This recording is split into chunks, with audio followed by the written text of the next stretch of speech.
bike thaba yare, 4-wheeler thaba yai. Delhi to Imphal, Imphal to Delhi kudong chaba lay. Aduga 100 kilo gi mathak to oragadi pickup se free oidone ba ko. Pathan gi through di lag kanggu jo koi tongana mo discount pijage ko. Kalai da no. Polo ko luge. All over India jo koi loi courier service lay. Kilo kaya thaba da by road by air gi price maman da du maga happy ro ma'am. Hi ma'am, ma'am pumno mag agi channel da mo kana welcome to Jerry. Ma'am ngasi di ai lai mafam se to.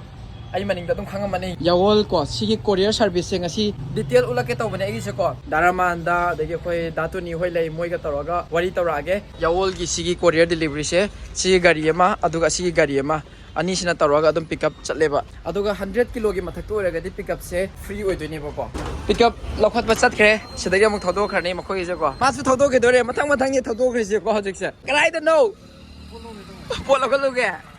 fare fare chalo chalo sida tempo ama leire amasu thodo khre ko ado manung da changa ga to pa detail me am su ai harke ko me nakan gi thangna bada gari champham nei ado da ai gari amot podo ngatang amta sam han ge sijami to ado ga si thangna bada leire ojara manda gi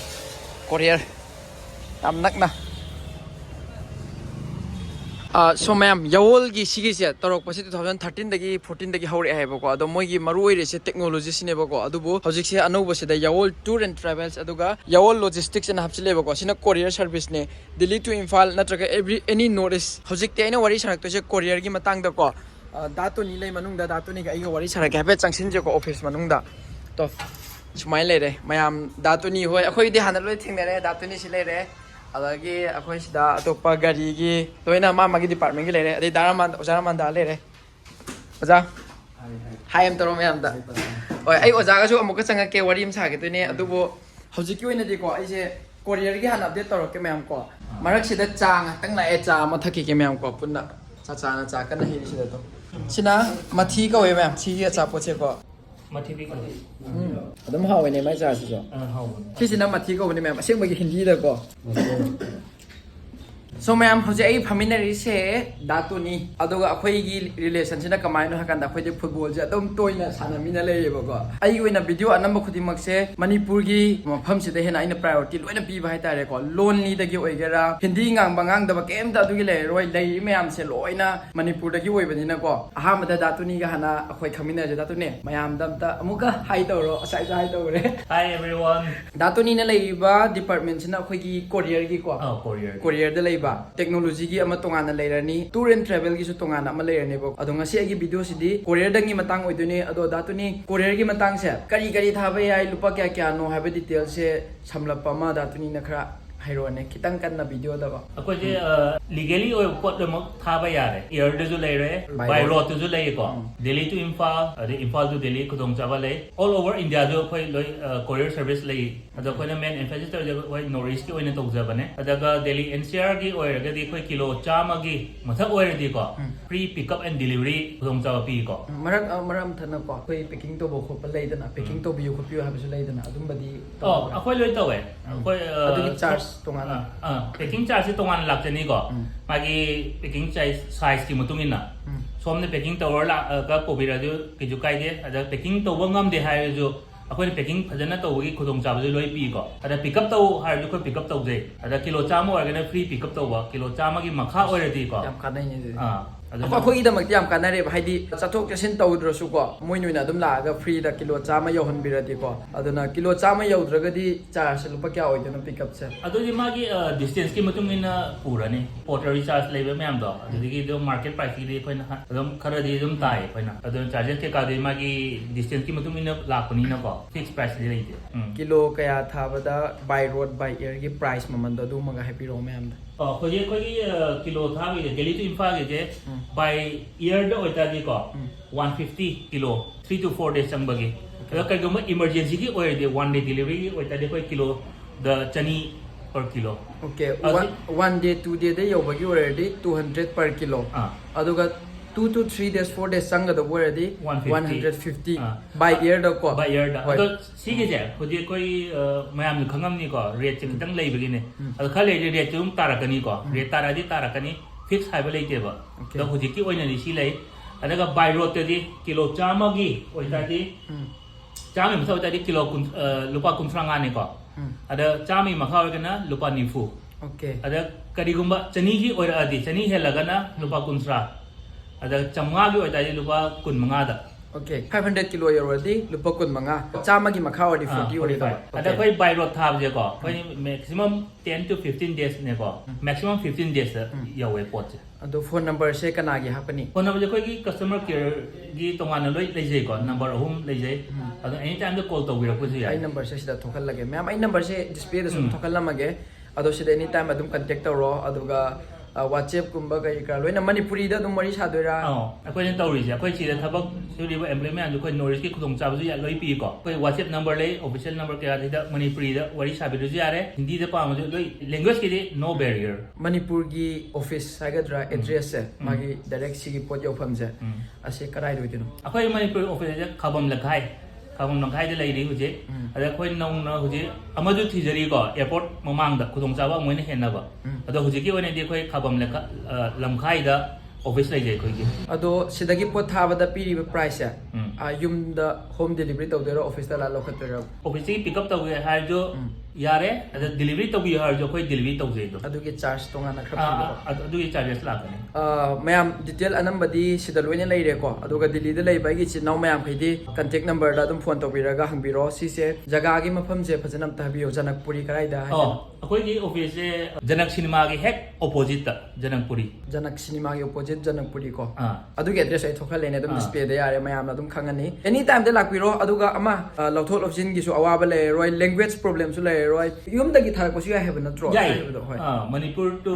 imphal to delhi ki ojo adu lai adu na koi office ajeri do khamon lamkhai da adu contact to bi ra pick up to bi har jo na dropping office da drop to bi ra jo loi ya jai อะตัวฟันนี่กุชันให้กันดรามายามบีอาป้ามกุชันใครให้เรกมามังกีวิดีโอตะกี้เราคัดละกันก่อนยูทาไปยาบรา yu je ya de hu je ki oine de ฮาวซิโก้เนี่ยดียาดีระตุ้มยาเลยดีรอ adu di moi government ki makha pole moi ne policy de ya ra adi loi ya government ne ya di loi thare koi di license ya di ya de แม่มยูทาไปยาเดอะตัวก็ question นั้นมันก็ดาตัวนี้เปียดกี่มาตั้งเสไอ้มามังกี comment section ตัวสุดละเอวแม่มก็อุดงกุมบ่ฮีกุมบ่เสทาไปยาบรายายาดีดุมตา si je koi de jo phone yam lai tha ge ko ken adu hu ji ki oine di pet ki je tha ba ki koi ko dong sa ba di pijadri lai ju lai tri ko lai ka na dum update tau jar ke som da dum ฮอยๆ customer service นุ่งไว้อันเสดาตัวนี้ไอ้ยา akoi customer service 24/7 mak oi do jo dum nungdang pong ama do jo call to ro ani to ro koi ya ge di ngam gi de koi pick up tau je lo ma ฮอยให้ดิวิดีโอเดเนี่ยนั้นมันนี่อะตัว phone number ฮับปนี่ call ตอก็ไปคัดเตฮับเสอาซิเนว่าคิดตั้งไงให้ดิไอ้กิสู impact ตัวพะจะดิฮอย plus point advantage ให้ดิอะดูขังเนี่ย loan ดะเกมตะช่วยเลยบ่หันนิ่งมามองตุ้มหังเบียอะไรไล่ดะนะค่อยฮินดีเฮรสุอิงลิชเฮรสุเฮงางนิ่งมามาตำดังงางบ่อยากจะบ่ตามิงเลยบ่ก็ดีเทลอะตัวปะเสกะรีหันนิ่งบ่เอดะตัวนึงบ่เลยดะตัวนี้ eda cha je koi festival season lai ba christmas ki new year ki de ki bye bye tau gi adu koi aju offer lak jara ni ada mayam si channel ji da follow to bio offer ki ka loi haptar ani offer เสลุปะจามลักติเนาะใครดูบ่ยา bro ado ko je la kan da dum yeng je dum normal rate ki de tar ani dum South West Delhi gi wena ne ado si ana ko da leiba palam da leibo egara utam nagar da adagi Karol Bagh da leibo ko pa mayam loina ado anak pagi sida dum lak pa yare phone number da contact to biro offer ju yam ne have ne ko aseng mo gi ju aduna mayam si yeng bi mayam na si follow to bio ado pathan ki through di lak kang gu je koi tong na discount bi je ge ko akoi nung si bai naw ni si je kui re ado ma sa la to bi je si gi dum koi na pi ga ha biram da ba ya ko ado ke ma ka na koi yawo gi de ko hai wa di loi ngai ye courier service sinimitana close oiba adu leibra ado koi office ki sunday gi de lei ko emergency oi de dum hai bi ro ya ne koi dum hang jage contact to ra di ko yum nan manak ta loi lei nam ni na loi adu di ki ju kai de da ado ya koi office timing je ma pan de gi na pung tara bo 9 am to 10 pm Hare, mayam sigak tene video khanganing ma mayam da ko ai gi di update video ni mayam da kanare kanaba option video awat pa le hore comment section da dum hango ko adu ga mathang gi video gum ba da dum ngamna ba adu do fulfill to ba ngamna ba hai ta ai dum hotna rak ke ba ko da tu ni na hai bia ba loi na hai kre video number ai su wa ba khang mani na wa se le khut thang pa ju wa re adu yam nuai da tu ni mayam na dum khanga ga mayam da dum call tar ka ni customer do khak nuai han bio wari message ꯍꯜꯂꯛꯏ ꯍꯜꯂꯛꯇꯦꯒꯨꯝꯕ ꯌꯥꯝꯅ ꯀꯃꯦꯟꯗ ꯐꯪꯍꯜꯂꯣꯏꯁꯦꯕꯀꯣ ꯑꯗꯨꯒꯤꯗꯤ ꯀꯩꯁꯨ ꯂꯩꯔꯣꯏꯗ ꯑꯩꯈꯣꯏ phone ꯂꯥꯛꯆꯔꯗꯤ ꯑꯩꯈꯣꯏ ꯑꯗꯨꯝ ꯁꯔꯚꯤꯁꯇꯤ provide ꯂꯣꯏ ꯇꯧꯖꯩ ꯑꯩꯈꯣꯏꯅ ꯇꯨꯔ ꯑꯦꯟ ꯇ꯭ꯔꯦꯚꯦꯜꯒꯤ ꯃꯇꯥꯡꯁꯨ ꯐꯦꯁꯤꯂꯤꯇꯤ ꯂꯩ ꯍꯥꯏꯕ ꯁꯤ ꯃꯐꯝꯁꯤꯗꯀꯣ ꯐꯣꯟ ꯅꯝꯕꯔ ꯇꯧꯕꯤꯔꯒ ꯁꯤꯗꯁꯨ ꯑꯗꯨꯝ ꯑꯩꯈꯣꯏ ꯀꯣꯏꯕ ꯆꯠꯅꯤꯡꯕ ꯃꯅꯤꯄꯨꯔꯗꯒꯤ ꯂꯥꯛꯄ ꯏꯆꯤꯜ ꯏꯅꯥꯎ ꯃꯌꯥꯝ ꯅꯠꯇ꯭ꯔꯒ ꯑꯇꯣꯞ ꯑꯇꯣꯞꯄ ꯃꯐꯝꯗꯒꯤ ꯗꯤꯜꯂꯤꯗ ꯂꯥꯛꯑꯒ ꯑꯒ꯭ꯔꯥ ꯆꯠꯄ ꯑꯃ ꯆꯠꯄ ꯂꯣꯏ ꯌꯥꯔꯦ ꯑꯗꯨꯒꯤ ꯑꯩꯈꯣꯏꯒꯤ ꯁꯤꯗ ꯗ꯭ꯔꯥꯏꯚꯔ ꯁꯛ ꯅꯨꯡꯁꯤꯕ ꯐꯖꯕ ꯑꯃ ꯂꯩꯖꯦ ꯁꯤꯗ ꯏꯃꯥꯟꯅꯕꯅꯦ ꯃꯥꯗꯤ ꯕꯣꯜꯒ ꯁꯥꯟꯅꯗꯅ ꯈꯣꯠꯅꯗꯅ ꯑꯗꯨꯝ ꯂꯩꯔꯕ ꯃꯤꯅꯦ ꯑꯗꯨꯅ ꯃꯥꯅ ꯊꯧꯗꯣꯏꯅꯦ ꯀꯣ ꯕꯣꯔꯤꯁꯅ ꯊꯧꯔꯅꯤ ꯑꯗ ꯈ꯭ꯋꯥꯏꯗꯒꯤ ꯅꯨꯡꯉꯥꯏꯕ ꯍꯥꯏꯔꯒꯅ ꯒꯥꯔꯤ ꯊꯥꯕ ꯈꯣꯠꯄꯒꯤꯁꯦ ꯑꯩꯈꯣꯏ ꯗꯦꯜꯂꯤ ꯇꯨ ꯏꯝꯐꯥꯜꯒꯤꯁꯨ ꯈꯨꯗꯣꯡꯆꯥꯕ ꯂꯩꯀꯣ ꯑꯗꯒꯤ ꯇꯨ ꯋꯤꯂꯔ ꯑꯣꯏꯒꯦꯔꯥ ꯃꯌꯥꯝꯅ ꯈ꯭ꯋꯥꯏꯗꯒꯤ ꯈꯪꯅꯤꯡꯕꯁꯦ ꯑꯗꯨꯅꯤ ꯑꯣ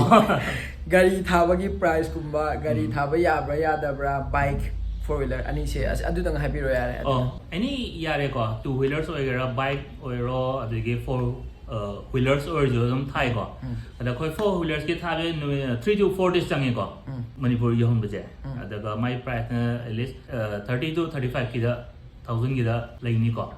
ꯑꯗ ꯇꯨ ꯋꯤꯂꯔꯁꯀꯤ ꯊꯥꯕꯁꯤꯅ ꯑꯩꯈꯣꯏꯅ15 to 15 days ꯆꯪꯉꯦ ꯑꯗꯨꯒ ꯃꯥꯒꯤ ꯄ꯭ꯔꯥꯏꯁꯁꯦ ꯑꯩꯈꯣꯏ 10,000ꯒꯤ ꯆꯥꯡꯗ ꯂꯩ ꯕꯥꯏꯛꯀꯤ ꯕꯥꯏꯛꯀꯤ ꯁ꯭ꯀꯨꯇꯤ ꯑꯣꯏꯔꯣ ꯕꯥꯏꯛ ꯑꯣꯏꯔꯣ ꯑꯦꯅꯤ ꯀꯩꯗꯤ ꯔꯣꯗ ꯀꯟꯗꯤꯁꯟꯒꯤ ꯃꯇꯨꯡ ꯏꯟꯅ ꯄꯣꯟꯕꯅꯤꯅ ꯑꯩꯈꯣꯏ ꯑꯦꯛꯖꯦꯛꯇꯤ ꯍꯥꯏ ꯉꯝꯗ꯭ꯔꯦꯀꯣ ꯗꯣꯀꯨꯃꯦꯟ ꯀꯔꯤ ꯗꯣꯀꯨꯃꯦꯟꯁꯦ ꯑꯩꯈꯣꯏ RC ꯆꯪꯉꯦꯀꯣ ꯑꯗꯒꯤ NOC ꯑꯃ ꯆꯪꯒꯅꯤ ꯑꯙꯥꯔꯒꯨꯝꯕ ꯃꯥꯏ ꯄꯔꯁꯣꯅꯦꯜ ꯑꯥꯏꯗꯦꯟꯇꯤꯐꯤꯀꯦꯁꯟ ꯀꯣ ꯒꯥꯔꯤꯒꯤ RC ꯀꯣꯔꯤꯌꯔ ꯌꯥꯋꯜ ꯀꯣꯔꯤꯌꯔꯒꯤꯀꯣ ꯕꯥꯏꯛ ꯊꯥꯕ ꯌꯥꯔꯦ ꯐꯣꯔ ꯋꯤꯂꯔ ꯊꯥꯕ ꯌꯥꯏ ꯀꯣ 10 to 15 days maximum ꯕꯥꯏꯛꯀꯤ ꯑꯣꯏꯔꯒꯅꯀꯣ ꯑꯗꯨꯒ 3 to 4 days 4 to 5 days four ꯋꯤꯂꯔꯒꯤ ꯑꯣꯏꯔꯒꯅ ꯑꯗꯨꯒ ꯄ꯭ꯔꯥꯏꯁꯅ ꯐꯣꯔ ꯋꯤꯂꯔꯒꯤ ꯑꯣꯏꯔꯗꯤ 35 to 40 ꯅꯠꯇ꯭ꯔꯒ 30 to 40 ꯔꯦꯟꯖꯇ ꯂꯩꯔꯅꯤ ꯐꯤꯛꯁ ꯍꯥꯏꯕ ꯑꯃ ꯂꯩꯇ꯭ꯔꯦꯕꯀꯣ ꯌꯥꯔꯦ ꯃꯌꯥꯝꯅ ꯑꯄꯥꯝꯕꯗꯣ ꯁꯤꯗꯒꯤ ꯍꯦꯟꯅ ꯑꯇꯣꯞꯄꯗꯤ ꯀꯩꯁꯨꯝ ꯈꯪꯅꯤꯡꯉꯥꯏ ꯂꯩꯔꯝꯗꯧ ꯃꯥꯟꯗ꯭ꯔꯦ ꯑꯩ ꯋꯥꯈꯟꯗ ꯑꯗꯨꯅ ꯂꯣꯏꯁꯤꯜꯂꯒꯦ ꯗꯥꯇꯨꯅꯤ ꯌꯥꯔꯦꯀꯣ ꯍꯣꯏ ꯌꯥꯔꯦ ꯌꯥꯝ ꯅꯨꯡꯉꯥꯏꯖꯔꯦ thank you So thank you so much everyone ꯂꯣꯏꯁꯤꯜꯂꯒꯦ ꯃꯌꯥꯝ ꯕꯥꯏ ꯕꯥꯏ ꯃꯌꯥꯝ ꯑꯩꯈꯣꯏ ꯑꯣꯖꯥ ꯀꯧꯔꯦ ꯑꯩꯈꯣꯏꯅꯗꯤꯀꯣ ꯗꯥꯔꯥꯃꯥꯟꯗ ꯂꯩꯔꯦ ꯀꯣꯔꯤꯌꯔꯒꯨꯝꯕ ꯁꯤꯒꯤ ꯊꯕꯛ ꯇꯧꯔꯤꯁꯦ ꯑꯩꯈꯣꯏ ꯗꯥꯔꯥꯃꯥꯟꯗꯒꯤꯅꯦꯕꯀꯣ ꯑꯗꯣ ꯃꯌꯥꯝꯗ ꯉꯁꯥꯏ ꯍꯥꯏꯁꯨ ꯇꯧꯈ꯭ꯔꯦ ꯃꯌꯥꯝꯗ ꯑꯃꯨꯛ ꯑꯗꯣ ꯗꯥꯔꯥꯃꯥꯟꯗꯒꯤꯅꯦ ꯃꯥꯒꯤ ꯊꯕꯛ ꯉꯥꯛꯇꯅꯤ ꯑꯗꯣ ꯗꯥꯔꯥꯃꯥꯟꯗꯅ ꯊꯕꯛꯀꯨꯝꯕ ꯖꯣꯕ ꯑꯣꯄꯣꯔꯆꯨꯅꯤꯇꯤꯒꯤ ꯃꯌꯥꯝꯁꯨ ꯂꯩ ꯍꯥꯏꯌꯦꯕꯀꯣ ꯑꯗꯨꯅ ꯑꯩ ꯗꯥꯔꯥꯃꯥꯟꯗꯒ ꯐꯖꯅ ꯐꯝꯃꯤꯟꯅꯔꯒ ꯅꯣꯡꯃ ꯋꯥꯔꯤ ꯐꯖꯅ ꯇꯧꯔꯛꯀꯦꯕꯀோ ꯉꯁꯤꯁꯤꯅ ꯑꯩꯈꯣꯏ ꯀꯣꯔꯤꯌꯔꯒꯤ ꯑꯣꯏꯅ ꯍꯥꯞꯄꯕꯅꯤ나 ꯑꯩꯅ ꯗꯥꯇꯨꯅꯤꯒ ꯋꯥꯔꯤ ꯇꯧꯔꯦ ꯑꯗꯣ ꯃꯊꯪ ꯑꯩꯈꯣꯏꯅꯤ ꯁꯣꯏꯗꯅ ꯐꯝꯃꯅꯤꯀꯣ ꯃꯌꯥꯝꯒꯤ ꯊꯕꯛ ꯄꯤꯗꯣꯏ ꯅꯠꯇ꯭ꯔꯣ ꯄꯤꯅꯤ ꯍꯥꯏ ꯗꯥꯔꯥꯃꯥꯟꯗꯅꯀꯣ ꯃꯥ ꯑꯗꯨꯝꯕꯒꯤ ꯈꯪꯕ ꯇꯦꯛꯅꯣꯂꯣꯖꯤꯒꯤ ꯃꯇꯥꯡꯗ ꯌꯥꯝ ꯀꯨꯏꯅ ꯇꯧꯔꯛꯑꯕꯅꯦꯕ ꯑꯗꯣ ꯁꯤꯁꯤꯅ ꯍꯟꯗꯛ ꯑꯦꯗ ꯇꯧꯔꯛꯄꯅꯦꯕꯀꯣ ꯑꯅꯧꯕ ꯍꯣꯏ ꯀꯣꯔꯤꯌꯔꯒ ꯇꯨꯔ ꯑꯦꯟ ꯇ꯭ꯔꯦꯚꯦꯜꯒꯁꯦꯀꯣ ꯑꯣꯀꯦ ꯐꯔꯦ ꯗꯥꯔꯥꯃꯥꯟꯗ ꯊꯕꯛ ꯆꯠꯂꯅꯤꯅ ꯍꯦꯛꯇ ꯆꯦꯟꯊꯣꯔꯛꯑꯦ ꯐꯥꯔꯒ ꯚꯤꯗꯤꯑꯣ ꯍꯦꯛꯇ ꯅꯝꯍꯧꯔꯣꯅꯦ ꯐꯔꯦꯀꯣ ꯍꯣꯏ TV ꯑꯣꯏꯔꯣ ꯒ꯭ꯂꯥꯁꯋꯦꯌꯔ ꯑꯣꯏꯔꯣ ꯑꯦꯅꯤ ꯑꯆꯧꯕ ꯄꯣꯠ ꯑꯣꯏꯔꯁꯨꯀꯣ ꯂꯣꯏꯅꯃꯛ ꯑꯩꯈꯣꯏꯒꯤ ꯕꯥꯏ ꯔꯣꯗꯇ ꯇ꯭ꯔꯛ ꯂꯩꯕꯅꯤꯅ ꯂꯣꯏ ꯑꯗꯨꯒꯤꯗꯤ ꯈꯨꯗꯣꯡꯆꯥꯕ ꯂꯣꯏ ꯄꯤꯔꯦ ꯑꯩꯈꯣꯏꯅ ꯍꯣꯏ ꯎꯠꯂꯛꯀꯦ ꯃꯌꯥꯝ ꯑꯗꯨꯝ ꯃꯌꯥꯝꯅ ꯊꯥꯈꯤꯕꯒꯤ ꯐꯣꯇꯣꯒꯨꯝꯕ ꯚꯤꯗꯤꯑꯣꯒꯨꯝꯕ ꯑꯗꯨꯝ ꯄꯦꯀꯤꯡ ꯑꯗꯨꯗꯨꯁꯨ ꯑꯗꯨꯝ ꯎꯠꯂꯛꯑꯒꯦꯀꯣ ꯑꯗꯨꯒ ꯍꯧꯖꯤꯛꯁꯨ ꯊꯥꯒꯗꯕ ꯄꯣꯠ ꯆꯩ ꯃꯌꯥꯝ ꯂꯩꯔꯦ ꯑꯁꯤꯁꯨ ꯑꯩ ꯎꯠꯂꯛꯀꯦ ꯑꯗꯨꯒ ꯄꯦꯀꯤꯡ ꯀꯃꯥꯏꯅ ꯇꯧꯋꯤ ꯇꯤꯚꯤ ꯀꯃꯥꯏꯅ ꯊꯥꯏ ꯑꯗꯩ ꯐ꯭रिꯖ ꯀꯃꯥꯏꯅ ꯊꯥꯏ ꯍꯥꯏꯕꯗꯨꯁꯨ ꯑꯩꯅ ꯃꯔꯛꯇꯁꯨ ꯄꯤꯛꯆꯔ ꯑꯗꯨꯝ ꯍꯥꯞꯄꯦ ꯃꯌꯥꯝꯅ ꯈꯪꯉꯝꯃꯅꯤꯀꯣ ꯑꯗꯣ ꯁꯨꯃꯥꯏꯅ ꯑꯗꯨꯝ ꯄꯦꯀꯤꯡ ꯐꯖꯅ ꯇꯧꯔ ꯊꯥꯕꯅꯤꯅ ꯍꯧꯖꯤꯛꯀꯤ ꯑꯣꯏꯅ ꯇꯤꯚꯤ ꯊꯥꯅꯕ ꯂꯩꯇ꯭ꯔꯁꯨ ꯊꯥꯈꯤꯕꯒꯤ ꯄꯤꯛꯆꯔ ꯍꯥꯞꯄꯦ ꯑꯇꯣꯞꯄ ꯊꯥꯒꯗꯕ ꯃꯌꯥꯝꯁꯤꯁꯨ ꯑꯩ ꯑꯗꯨꯝ ꯎꯠꯂꯛꯀꯦ ꯃꯈꯥ ꯇꯥꯅ ꯃꯌꯥꯝ ꯍꯟꯗꯛ ꯏꯀꯨꯏ ꯀꯨꯏꯗꯅ 67 inchꯒꯤ TV ꯊꯥꯏ ꯃꯄꯨꯅ ꯌꯥꯝ ꯍꯔꯥꯎꯅ ꯇꯧꯋꯦ ꯀꯥꯏꯕ ꯈꯣꯠꯄ ꯁ꯭ꯄꯦꯁꯀꯤ ꯑꯃꯨꯛ ꯂꯩꯇꯕꯅꯤꯅ ꯑꯗꯨꯅ ꯑꯩꯈꯣꯏ ꯑꯦꯅꯤ ꯑꯗꯨꯒꯤꯗꯤ ꯑꯩꯈꯣꯏ ꯒꯥꯔꯟꯇꯤ ꯄꯤꯔꯦ ꯑꯗꯣ ꯐꯦꯁꯕꯨꯛ ꯄꯦꯖ ꯂꯩꯕꯅꯦ ꯌꯥꯋꯜꯒꯤꯀꯣ ꯑꯦꯅꯤ ꯇꯥꯏꯝ ꯐꯦꯁꯕꯨꯛ ꯄꯦꯖꯇꯁꯨ ꯑꯗꯨꯝ ꯀꯟꯇꯦꯛ ꯇꯧꯔꯒ ꯃꯦꯁꯦꯖ ꯊꯥꯒꯦꯔꯥ ꯑꯗꯨꯃꯥꯏꯅ ꯇꯧꯕꯤꯔꯣ ꯑꯗꯨꯒ ꯑꯩꯅ ꯍꯥꯞꯄ ꯌꯥꯕ ꯋꯦꯕꯁꯥꯏꯠ ꯑꯣꯏꯒꯦꯔꯥ ꯅꯝꯕꯔ ꯑꯣꯏꯒꯦꯔꯥꯀꯣ ꯗꯤꯁꯀ꯭ꯔꯤꯞꯁꯟꯗ ꯐꯖꯅ ꯂꯣꯏꯅ ꯍꯥꯞꯄꯝꯃꯒꯦ ꯑꯇꯩ ꯃꯈꯥ ꯇꯥꯕꯗꯤ ꯀꯟꯁꯔꯟ ꯑꯣꯏꯕꯁꯤꯡꯒ ꯑꯗꯨꯝ ꯄꯥꯎ ꯐꯥꯎꯅꯕꯤꯔꯣ ꯐꯣꯟ ꯅꯝꯕꯔꯗ ꯀꯣ ꯌꯥꯔꯦꯅꯦꯀꯣ ꯍꯣꯏ ꯌꯥꯏ ꯅꯨꯡꯉꯥꯏꯖꯔꯦ इचे युम लाए को अदुगा कौन है हाँ कौन है अस्सलाम वालेकुम तफसीफ हेलो करो अखोय अफियासिना मंगा दुम लेरे मसिना लसाबी साक सारे खोदि सिदा खर चार से सा थोंगे तो तनजा हैनरे मोदि सिदा हजिक मैम चाक चागे इसी होइरुम युमदा लामिने पालमदा अदो युम हलनी अदो अंगांग सी पितृ काक मैम से कुनिंग में चगे तौरी से होने मा तौरी से मरोन जो सुदे हाय बोलो कुछ बोलो ना वीडियो में सब्सक्राइब करो भैया का सब्सक्राइब करो और बोलो मम्मू का लाइक करो कमेंट करो शेयर करो देखते देखते यूट्यूब में आते ही रहते हैं हर दिन